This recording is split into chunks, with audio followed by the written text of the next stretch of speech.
आई आई आई आई काय चाललंय काय तुझं? अरे म्हटलं आता जायचं तर सगळी बांधाबांध करायला घेऊया. अगं पण याच्यामुळे आणखीन संशय नाही का येणार? जाऊ दे मग, जाऊ दे, मरू दे. हा. बरं मला एक सांग, तुला इकडे येताना कोणी बघितलं नाही ना? कुणीही बघितलेलं नाही आणि बघितलं तरी काय फरक पडतोय? काही वेळाचा तर प्रश्न आहे. लवकरच सगळे देसाई आपल्या मुठीत असणार आहेत. पण सगळी तयारी झाली ना व्यवस्थित? हो, तू तुझ्या प्लॅनला सुरुवात कर. मी तुला डायरेक्ट तिकडे भेटतो. आणि ती तिची पाना गँग, उचापत्ती, त्यांचे स्क्रू आवळायला हवेत आधी. त्यांचाही बंदोबस्त केलाय. एक पार्सल त्यांच्या घरी पोहोचेल आणि सगळ्या गोष्टी वेळेत होतील. तू फक्त तयार राहा या बंगल्याची मालकीण होण्यासाठी. आई, आपलं स्वप्न आज पूर्ण होणार आहे. अरे बाबा हो, माझ्या लेकाला वाईट वागवलं काय? आता भोगतील त्याचे परिणाम. कळेल त्यांना कोणाशी पंगा घेतलाय ते. इतके दिवस तुला नोकरासारखं वागवलं ना, आता तुलाच मालक बनताना बघावा लागेल त्यांना. येस आई, आज मला एवढा आनंद होतोय ना. इतकी वर्ष ज्या दिवसाची वाट बघत होतो ना, तो दिवस आज उगवलाय. खरे खरे. पण हे बघ, आता मी निघते हं, आणि जाऊन तिकडे घरात बोलते. हं, तू तिकडचं सगळं नीट कर, जपून कर. हो. हत्ती गेलाय शेपूट राहिलाय, आता शेपटात काही गोळ नको. आई आई आई तू हं.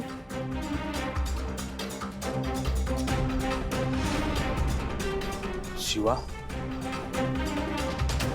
तुझा गेम संपला.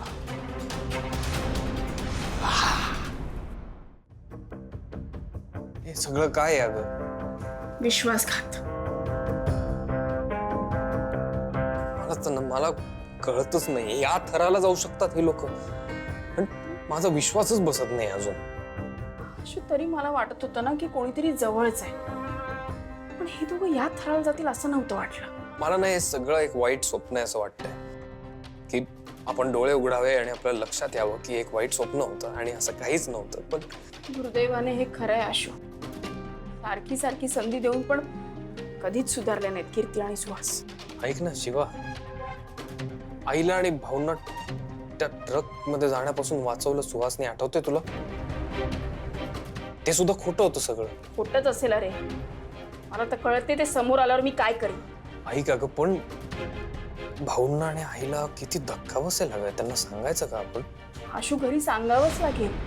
जेव्हा पोलीस म्हटले इनफ पुरावा मिळाल्यावर आम्ही कारवाई करू शकतो, त्याआधी आपल्याला घरी सांगायला पाहिजे ग. पण आशु, माणूस किती स्वार्थी असतो रे. आपण जे करतोय त्याचा परिणाम आपल्या आजूबाजूच्या माणसांवर होतो हे त्यांना कळत नाही का? इतकं जीवावर बेतील कोणाच्या असं वागावं? अगं त्यासाठी ना माणूस असायला लागतो ना. आपण माणूस किती जर सोडली असेल तर काय करणार? आशु, काय चेहरे घेऊन आले होते रे आपल्या समोर. पण तुला सांगू का, मला ना यांचं काही नवलच वाटत नाही. काय अपेक्षा काय करणार यांच्याकडनं? बघ शिवा, तू काळजीच करू नको. काहीही झालं ना तरी त्यांना शिक्षा मिळणारच. मग ती माझी ताई असो ती कोणी असो. आशु, एक मिनिट, मला आत्ता कळतंय. काय? आशु, तुला आठवतंय का की तो सुहास रॉकीच्या अंत्यसंस्काराला नव्हता रे? अर्थात किती नालायक असेल ना सुहास. तुला एक गोष्ट लक्षात येते का? तुझ्या प्रश्नाची उत्तरं इथे आहेत. तुला असं वाटत होतं ना की त्या गुन्हेगाराला सगळ्या गोष्टी आधीच कशा कळतात, आपण करतो त्या अशा कळतात. त्या पॅनल बद्दलही सुहासने आधी ऐकलं असणार आणि मग त्यांनी तुमच्या गॅरेजवर पाठवलं त्या ड्रायव्हरला. आशु, अरे म्हणजे हाच आहे तो. एक्झॅक्टली. याला त्या ड्रायव्हर बद्दल पण कळलं असेल. मला येड्यात काढलं रे यांनी.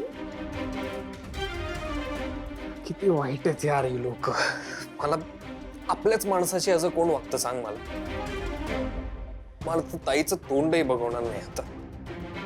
अगं शत्रू सुद्धा 4 घरं लांब वार करतो ग. ही तर आपल्याच घरात. आशु, मला ना इतका राग येतोय ना त्यांचा. शिवा, मला एक प्रश्न पडतोय फक्त, तुला मारायचा प्रयत्न का केला असेल त्यांनी? ते काही मला माहित नाही, पण माझी तळपायाची आग मस्तकात जाते आशु. मी समोर आल्यावर कसं मारू त्यांना हेच कळत नाही. शिवा, तू शांत हो. हे बघ, आपण ह्या गोष्टी जरी पोलिसांना सांगितल्या तरी त्या माहितीवरून ते अरेस्ट करूच शकतात त्यांना. बरोबर तर आहे, पण आशु, हे बघ, आधी ना आपल्याला घरी जावं लागेल. सगळ्यांना नीट शांत करावं लागेल हे सांगून, पण त्याची तर मी कबुली घेणारच आहे. काही झालं तरी चालेल, फार भयानक आहे हे सगळं. पण आता मी शांत बसणार नाही. माझ्या रॉकीला जेवढा त्रास झालाय ना, त्याच्या 5 पट अधिक त्रास देईन त्यांना. मरण मागितलं तर मरण पण देणार नाही आणि जगायला मागितलं तर जगू पण देणार नाही. शब्द आहे माझा.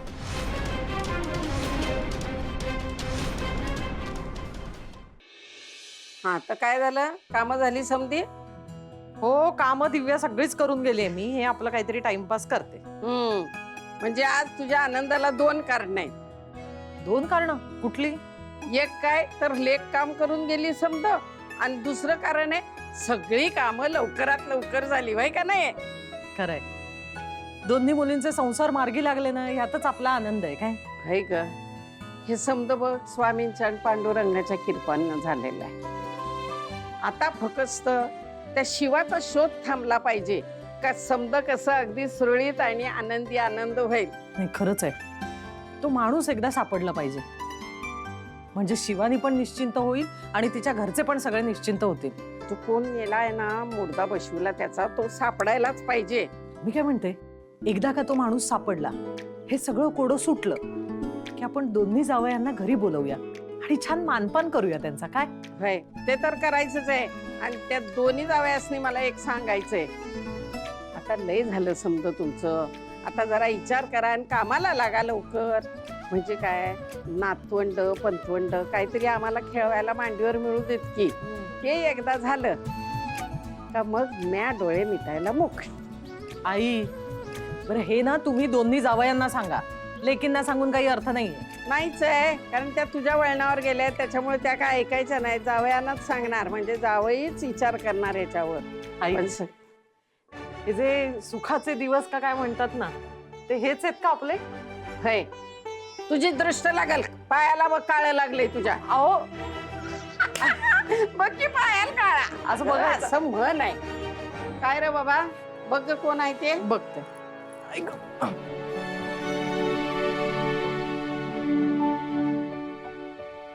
हा, चंदन शृंगारपूर इथेच राहतो का? हो, काय झालं? पार्सल आलं ते. नाही नाही, तो आला की त्यालाच द्या ना तुम्ही, तो आता इथे नाहीये. हो पण हे अर्जंट होतं, ते लागतील.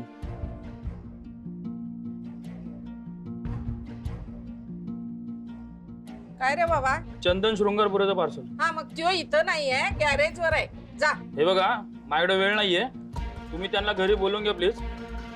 हे घ्या. अरे ये नाही कशाला, तिथं कैलास गॅरेज काही विचार आणि दे तिथं. अहो, गेला तो. ऐकत नाही, गेला निघून माझोरडा मेला. काही पोरं माझोरडेपणा करत्यात.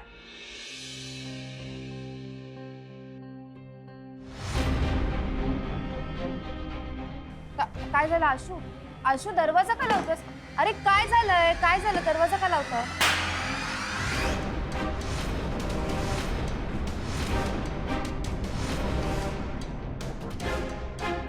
एक शब्द बोलायचा नाही. लाज नाही वाटत हे सगळं करताना? हा, एवढ्या वेळा संधी दिली तरी तरी स्वतःची लायकी दाखवलीसच. मागच्या वेळेला काय सांगितलं होतं मी, की पुढच्या वेळी असं काही प्रयत्न जरी केला तरी मीच हाकलून देण्या घरात, पण तू त्याचीही गाई नाही केलीस. किती लायकी दाखवणार स्वतःची? माझ्या मरणावर आली सगळं. एक शब्द बोलू नकोस हा, बस. या घरात तुला काय मिळालं नाही? तुझे मागशील ते भाऊंनी दिलं, आईने दिलं, तरी तू असं वागलीस. अगं तुझ्या सगळ्या चुका त्यांनी माफ केल्या सतत, तरी तू सुधारली नाहीसच कधी. आणि ही पाप करताना तुला कधी त्यांचा चेहरा समोर नाही आला का? राग मत्सर सगळ्या गोष्टी एका बाजूला, पण तू खून केलास ग 2 लोकांचा. लाज वाटते मला तुझी, लाज. आशू, हे मी नाही केलंय. एक शब्द बोलायचा नाही. तुझ्या अकाउंटवरून त्या ड्रायव्हरच्या अकाउंटवर पैसे गेलेत. आणि बोलताना ना जरा विचार कर, आमच्याकडे सगळे पुरावे आहेत. हो पण मी काहीच नाही केलंय. प्लीज आशू, तू माझ्यावर विश्वास ठेव. तू शिवाला गुंड म्हणायचीस ना? तिचा पेहराव, तिचं वागणं बोलणं तुला मवाल्यासारखं वाटायचं, पण अगं तिने माणुसकी सोडली नाही कधी. जो काही हा खोटा चेहरा घेऊन सगळीकडे मिरवत फिरतेस ना, त्याच्या मागचं सत्य मला लक्षात आलंय आज. बंद कर तुझी ही बडबड. सगळं खोटं ना बाहेर आलंय अगं. तुला लाज नाही वाटली का ग? तुझ्यामुळे एका मुलाचा जीव गेला अगं. स्वतःच्या बहिणीचं आयुष्य उद्ध्वस्त केलंस, त्याचंही काही कळत नाही का तुला? आता जर खोटं बोललीस ना तर पोलिसांच्या आधी मीच तुझी हालत खराब करेन. हे बघ, मी तुमच्या दोघांच्या खरंच हात जोडून पाया पडते, प्लीज विश्वास ठेवा माझ्यावर. हे बघ, मी काहीच केलं नाही यार. हे सगळं त्या सुहासने केलंय. मी वाईट वागले असेल तुमच्याशी, खूप वाईट वागले असेल, पण मी खुनी नाहीये. मी खून नाही करू शकत कुणाचा. मी खरंच सांगते, हे सगळं सुहासने केलंय. तू काय बोलते कळतंय तुला? भाऊची शपथ घेऊन सांगते, मी खोटं नाही बोलत आहे. असू प्लीज तू तरी विश्वास ठेव माझ्यावर. अरे मी का खोटं बोलू? मी खरंच बोलते, मी हे सगळं केलेलं नाहीये. सुहासने केलं. अरे खूप नीच माणूस आहे तो. तुझ्यावर विश्वास का ठेवू मी? सीताई, आशू शिवा कुठे आहे? आशू शिवा बरं आहेत ना? काय झालं? बरं ठीक आहे, त्यांना नंतर सांगेल. आता तुम्हाला सांगते. काय झालं शांताबाई, सगळं ठीक आहे ना? अहो सगळं ठीक आहे बाई, देवीच्या कृपेनं. तुम्हाला तर माहीतच आहे सीताई, मी आपल्या घरातल्या शांततेसाठी व्रत करत होते आणि देवी फळली बरं का मला. देवीने कसं सगळं सावरून घेतलं बघा. आपली संपदा बरी झाली, शिवा बरी झाली, शिवा संपदाचं एकमेकींमध्ये बरं झालं. तर मी आता ना देवीचं व्रत सोडायला चालले. तुम्ही येता का माझ्या बरोबर? म्हणजे मी एकटीनं सुद्धा जाऊ शकते खरं तर, पण तुम्ही सुद्धा या ना. देवीला सांगा की माझ्या घरावर, घरातल्या माणसांवर कुठलं संकट नको येऊ दे. म्हणजे तुमची हरकत नसेल तर. हां काय सीता, आपण सगळेच जाऊया. हो जाऊया. आशू आणि शिवाला पण येऊ दे आपल्यासोबत. सीताई, त्या आशू, शिवा आणि कीर्तीला मी घेऊन येतो, तुम्ही पुढे व्हा ना. नाही काकू, सगळे सोबतच जाऊयात ना आपण. अरे कुठे जाण्याची तयारी? अगं शांताबाईंनी व्रत केलं होतं आपल्या घरासाठी, शिवासाठी, संपदासाठी. त्या व्रत पूर्ण करायला देवळात जाते. तर त्यांची इच्छा आहे आपणही त्यांच्यासोबत जाईन. अगदी खरंय ताई, आपण नक्की जाऊया. आणि तसंही शांताबाईंनी संपदाची आणि शिवाची काळजी अगदी आपल्या लेकीसारखी घेतली. अहो लेकीसारखी म्हणजे काय? माझ्या लेकीच आहेत त्या. मी त्यांना घेऊन येतो, तुम्ही व्हा ना पुढे. हो सीता, अगं नाहीतरी 2 गाड्या लागणारच आहेत ना. मग आपण पुढे होते, येतील मागून. चला आवरा, चला चला.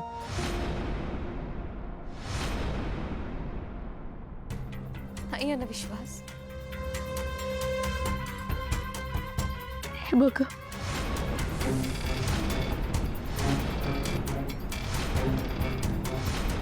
हे काय? सुहासने मारले मला.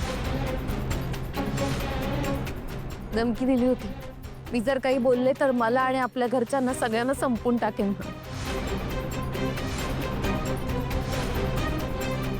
अश्रू, शिवा 2 दिवसापूर्वी सुहासला मी बाहेर कोणासोबत तरी बोलताना ऐकलं. तो कुणाशी तरी बोलत होता. मी गेले तेव्हा तिथे कोणीच नव्हतं.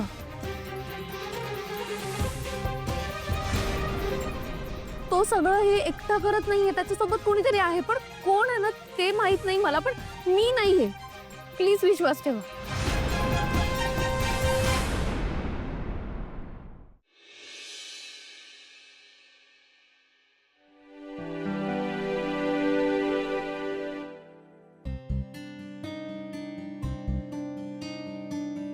काय झालं सीताई? नाही ते मुलांना येऊ दे ना, आपण एकत्रच जाऊ. मागे पुढे गाड्या ठेवू. येतील ते मागून, आपण होऊ पुढे. चल. ताई अगं चल तू, कीर्तीचं काहीतरी राहिलं असेल, आवरून येतील आणि सुहास आहे ना तो आणेल. तू ये. हा चल. हो ते घेऊन येतील ना. तुम्ही नका मुलांची काळजी करू. हा मुलं येतील मागव. चल. काय झालंय सीता? माहित नाही का, अशी धडधड होते, भीती वाटते. अहो ते इतके दिवस झालं घरात काही ना काही विपरीत घडतंय ना, म्हणून तुम्हाला असं होत असेल बघा. आणि खूप दिवस झाले तुम्ही घराच्या बाहेर पण नाही पडला, म्हणून चुकचुकल्यासारखं होत असेल. चला, देवीचं दर्शन घेतलं ना का मन शांत होईल. हा, बरोबर आहे सीता. चल चल.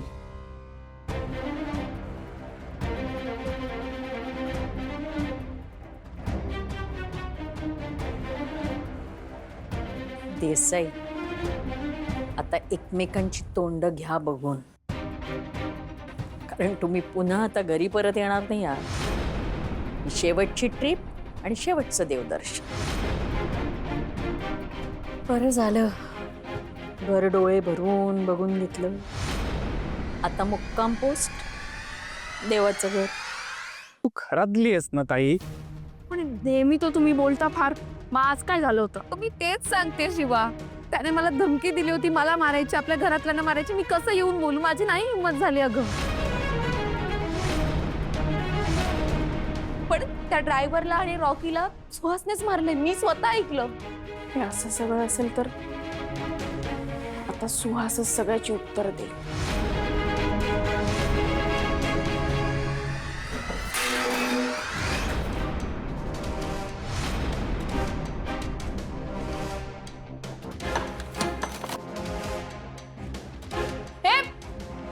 आशु, सुहास, हे थांब.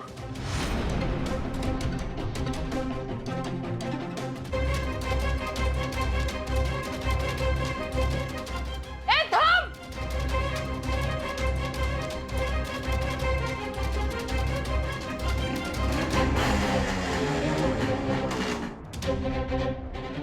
शिवा, आई, आशु, घरातले सगळे कुठे आहेत? कोणीच नाहीये घरात. म्हणजे तू भाऊंना फोन नाही, कर ना, शिवाला please. फोन करतो. 1 मिनिट थांब. काहीतरी वाईट घडणार आहे. मला खूप भीती वाटते आशु. थांब जरा, काही नाही, थांब. शिवा फोन उचलत नाही. तू भाऊंना ट्राय कर ना. भाऊंना फोन करतो, थांब. भाऊ भाऊ भाऊ तुला बोलले होते. हा, हे बघ, वाटच बघत बसले थे आपण. काय आजी, काय चाललंय? काय नाही, हे बघ तुझ्यासाठी काहीतरी देऊन गेलंय कोणतरी. माझ्यासाठी ते कोणी दिलं? आता कोणी दिलं, कोण पण आला होता ग? कुरिअरवाला आला हा. होता, तो देऊन गेलाय. पण असं कोणी मला पार्सल का पाठवेल म्हणजे? अरे का म्हणजे आता तुझ्या नवीन क्लायंट्सने पाठवलं असेल कोणीतरी. कसं शक्य आहे दिव्या? माझ्या कुठल्याही नवीन क्लायंटला आपल्या घराचा ऍड्रेस नाही माहिती. अरे मग अर्चनानं दिला असं. नाही आजी, अहो अर्चना जर काही कुरिअर पाठवणार असती ना तर तिने मला फोन केला असता. हे शक्यच नाही तिने पाठवायचं. आजी, तो जो कुरिअरवाला आला होता त्याचं टी शर्ट बघितलं का तुम्ही? म्हणजे त्याच्यावर काही चिन्ह वगैरे कुठल्या कंपनीचं आहे काय? तुला काय वाटलं रे? ना काही तरुण आहे काय? कोण कुठले कपडे घालून आलाय, काय नेसलंय ते बघायला काय विचारतो? चंदन तू पण ना बघ वंदे. नाही नाही, त्यांनी असे काही कंपनीचे वगैरे कपडे घातले नव्हते, साधेच कपडे होते त्याचे. पण मग आई, जर माहित नाही तर मग माझंच पार्सल आहे हे कशावरून? अरे नाही नाही, त्यांनी तुझं नाव घेतलं ना, तुलाच द्यायचं असं सांगितलं. उघडून बघ. 1 मिनिट. आता आणि काय झालं याचं? काय झालं चंदन? न, काहीतरी आवाज येतो. कसला आवाज? टायमरचा. काही येडायच काय? घड्याळ बिड्याळ असेल पाठवलेलं. उघडून बघ. हे 1 मिनिट, 1 मिनिट.